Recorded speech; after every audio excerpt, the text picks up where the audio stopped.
السلام عليكم دمان أمدا الصوماليات وأنا وذا السلام يا دل يدبدبه كسر هذا نور الدين جنال maanta waxaan rabaa in aan ka hadlo talooyin ku aadan noloshaada oo aad horumar ku gaari kartid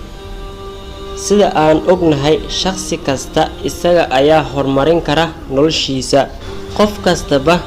fikradda uu haayo adigu waad haysaa laakiin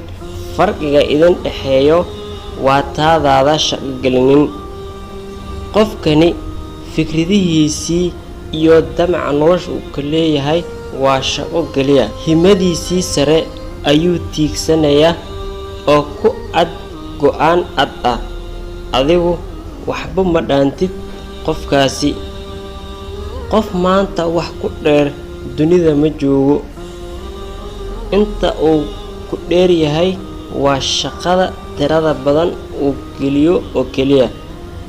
balse ma foga adkaysiga ee dulqaad yeelo maanta hadaa rabtid horumar ha taagnaanin meesha aad taagan tahay dhaqaaq ha istaagin ha joogsanin ha u quurin naftaada dib u dhac hore u soco waad samayn kartaa ileen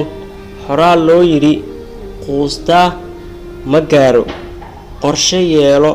maxaa yeelay qorshahumadu hadafyaday dishaa waqtigaaga ha ku lumin dadka